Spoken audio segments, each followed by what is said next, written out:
وعلى آله وصحبه أجمعين أما بعد. ഏറെ ആദരവ് നിറഞ്ഞ സത്യവിശ്വാസികളെ, സഹോദരങ്ങളെ, നമ്മുടെ കർമ്മങ്ങളെല്ലാം അല്ലാഹു സുബ്ഹാനഹു വ തആല ഇഖ്ലാസോടുകൂടി സ്വീകരിക്കുമാറാകട്ടെ. മഹാനായ റസൂലുള്ളാഹി സ്വല്ലല്ലാഹു അലൈഹി വസല്ലം ഒരു ഹദീസിലൂടെ നമ്മെ പഠിപ്പിക്കുന്നതായി കാണുവാൻ കഴിയും. عن أبي هريرة أن رسول الله صلى الله عليه وسلم قال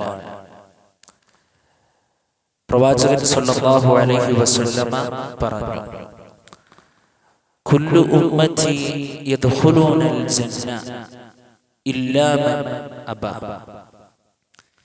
എൻ്റെ സമുദായം മുഴുവനായും സ്വർഗ്ഗത്തിൽ പ്രവേശിക്കും. ഇല്ലാ മൻ അബാ, വിസമ്മതിച്ചവരൊഴികെ. പ്രവാചകൻ സല്ലല്ലാഹു അലൈഹി വസല്ലമ ഇത് പറഞ്ഞപ്പോൾ സ്വഹാബത്ത് ചോദിക്കുകയാണ്, ഖാലൂ യാ റസൂലല്ലാഹ് വമൻ യഅബാ. അല്ലാഹുവിൻ്റെ റസൂലേ, ആരാണ് വിസമ്മതിച്ചവർ? എൻ്റെ സമുദായത്തിൽപ്പെട്ട എല്ലാവരും സ്വർഗ്ഗത്തിൽ പ്രവേശിക്കും, വിസമ്മതിച്ചവരൊഴികെ എന്ന് പറഞ്ഞപ്പോൾ സ്വഹാബത്ത് ചോദിച്ചു, യാ റസൂലല്ലാഹ് വമൻ യഅബാ, ആരാണ് പ്രവാചകരെ ആ വിസമ്മതിച്ചവർ? ഖാല, നബി സല്ലല്ലാഹു അലൈഹി വസല്ലം പറഞ്ഞു, മൻ അത്വാഅനി ദഖലൽ ജന്ന. ആര് എന്നെ അനുസരിച്ചുവോ അവൻ സ്വർഗ്ഗത്തിൽ പ്രവേശിച്ചു. വമൻ അസ്വാനി ഫഖദ് അബാ. ആര് എന്നോട് അനുസരണക്കേട് കാണിക്കുന്നുവോ അയാൾ വിസമ്മതിച്ചവരാണ് എന്ന് മഹാനായ റസൂലുള്ളാഹി സ്വല്ലല്ലാഹു അലൈഹി വസല്ലം നമ്മെ പഠിപ്പിക്കുകയാണ്. പ്രിയപ്പെട്ടവരെ, വിശ്വാസികൾ എന്ന നിലക്ക് അല്ലാഹുവിനെയും അവന്റെ റസൂലിനെയും അനുസരിക്കുക എന്നുള്ളത് നമ്മുടെ ബാധ്യതയാണ്. നാളെ പരലോകത്ത് അവർക്കാണ് പടച്ച റബ്ബ് സ്വർഗ്ഗം കൊടുക്കുക.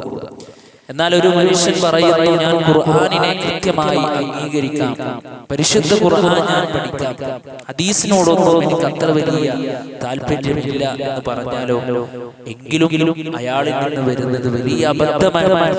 കാരണം പരിശുദ്ധ ദീൻ ഇസ്ലാമിന്റെ ഏറ്റവും അടിസ്ഥാനപരമായ പ്രമാണമായ വിശുദ്ധ ഖുർആനും നബി സല്ലല്ലാഹു അലൈഹി വസല്ലമയുടെ ചര്യകളും കൃത്യമായി പിൻപറ്റുക എന്നുള്ളത് നമ്മുടെ ബാധ്യതയാണ്.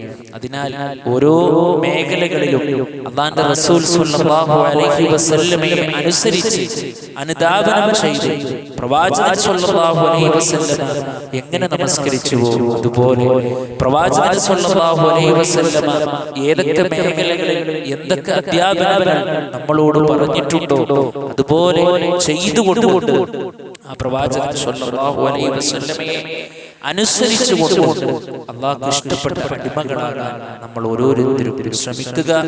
പ്രവാചകൻ സ്വല്ലല്ലാഹു അലൈഹി വസല്ലമയോട് അനുസരണക്കേട് കാണിക്കാതിരിക്കുവാൻ എപ്പോഴും നമ്മൾ ശ്രമിച്ചുകൊണ്ടിരിക്കുക. പ്രവാചകൻ സ്വല്ലല്ലാഹു അലൈഹി വസല്ലമയുടെ എല്ലാ അധ്യാപനങ്ങളെയും നമ്മൾ മുറുകെ പിടിക്കുക.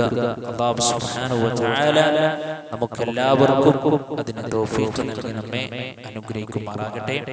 റബ്ബന ആതിന في الدنيا حسنة وفي الآخرة حسنة وقنا عذاب النار. آمين آمين برحمتك يا أرحم الراحمين. السلام عليكم ورحمة الله وبركاته.